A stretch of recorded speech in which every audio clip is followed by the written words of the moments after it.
The sun comes up the same way it always does. Slow, unbothered, honest. It doesn't care who won a hand of cards last night, or who lost a month's wages, or who's nursing a headache, a regret, or a bruised knuckle. Morning light spills down the street. Overturned chairs, boot prints in the dust, a saloon door that creaks once, then settles. This is the morning after, and out here, the trail doesn't wait.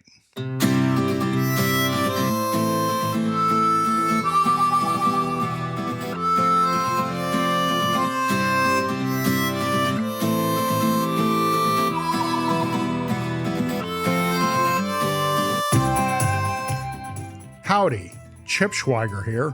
Welcome to another edition of Way Out West, the podcast that takes you on a journey through the stories of the American West, brings you the very best cowboy wisdom, and celebrates the legacy of the American cowboy. Morning comes soft on the frontier, not with bells or whistles, not with forgiveness or judgment, just light. It slides over the top of buildings, settles into the dust on the street, and finds its way through the cracks of a town that hasn't quite woken up yet. A hitching rail stands empty. A boot heel scuffs the boardwalk where laughter echoed only hours before. Somewhere, a saloon door sways once, then grows still. The night has passed, and what's left isn't the noise, it's the truth. Because in the West, the real story never belonged to the night before. It belonged to the morning after. When the music was gone, the coffee was warm, and the trail was already waiting. So this week, we're riding into that quiet moment. The space between town and trail, between celebration and responsibility, between who a cowboy was last night and who he had to be when the sun came up. After the episode, check out the show notes at wayoutwestpod.com the next day.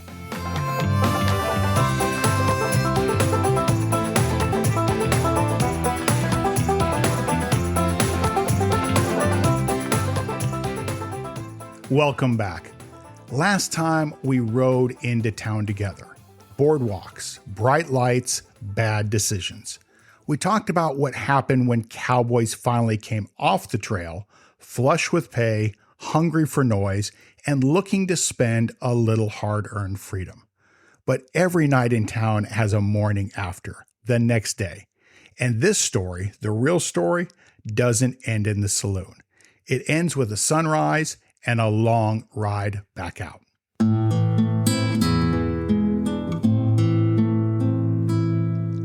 Towns looked different in the morning. Quiet where they'd been loud, dusty where they'd been electric, honest again. The piano was silent, the whiskey bottle sat exactly where they'd been abandoned, and the street, the same street that had been full of laughter and shouting and trouble, was suddenly just dirt and wood again. Cowboys stepped out into that stillness one by one. Some moved slowly, some moved stiff, and some moved with purpose. They gathered their gear, paid tabs if they were lucky, avoided eye contact if they weren't, and then they turned their backs on town because the cattle and the drive were still out there. What happened in town didn't always stay in town. A lost paycheck meant a lean season ahead. A busted hand made roping harder for weeks. And a bad fight could cost a job or a life. Trail bosses didn't care much for excuses. You showed up ready or you didn't show up at all. Out on the range, there was no room for the baggage of last night's choices. The work was immediate, the weather was unforgiving, and the cattle didn't care how good the whiskey tasted. The trail had a way of stripping things back down to basics. Could you ride? Could you work? Could you keep up? Nothing else mattered. A cowboy's real life wasn't in town. It was measured in miles, in blisters, in long, quiet hours staring at the horizon. Back on the trail, the noise faded fast. No applause, no music, no audience. just hoofbeats, wind, and the low murmur of cattle. Men rode alongside one another in silence, not because they had nothing to say, but because some things didn't need saying. Mistakes were carried quietly.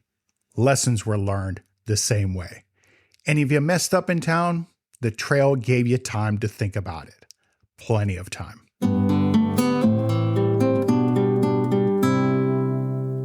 Cowboys didn't romanticize a town the way we do today. Towns were temporary. The trail was permanent. They understood something simple. Fun had its place, but responsibility always came calling.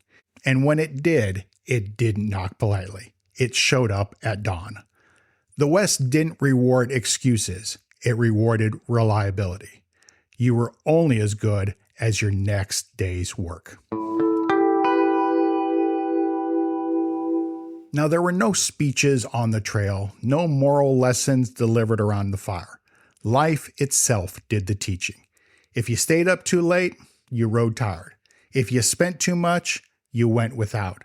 And if you picked the wrong fight, you felt it every mile afterward. That was frontier justice. Quiet, consistent, unavoidable.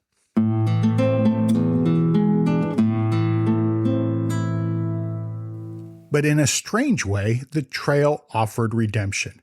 Every morning was a reset. Every ride forward was a chance to do better. No one asked about last night. They asked if you were ready now. And most cowboys were. They swung into the saddle, adjusted their hats, and rode on. Because dwelling on yesterday didn't move cattle forward. The next day tells us more about the West than the night before ever could. Anyone could live loud for a few hours. Not everyone can show up the next day. Out here, character wasn't proven by how you celebrated, but by how you rode away.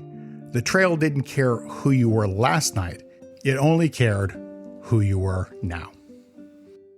Okay, before we saddle up and ride out for this week, we've got one more thing.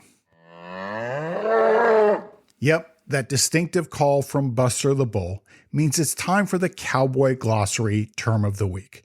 And this week's term is burning daylight. And burning daylight is a term that a lot of us still use to this day. And it's a phrase used to remind someone that time is wasting and work won't wait. If you heard it in the morning, it meant one thing. Whatever you did last night doesn't matter. It's time to get moving. Well, that's about all for this episode of Way Out West. I appreciate you spending part of your time with me and hope you enjoyed getting back onto the trail where every cowboy belongs. If you've enjoyed the show, please consider sharing it with a friend who loves a good Western tale. That helps us reach more fans of the American West. And don't forget to drop us a review on your favorite podcast app and connect with us on Instagram and Facebook. Next time on Way Out West, when the fire burned low and the camp went quiet, someone still had to stay awake. Under a sky full of stars, a lone rider circled the herd, listening more than watching, singing softly to keep the cattle calm and holding the line between order and chaos.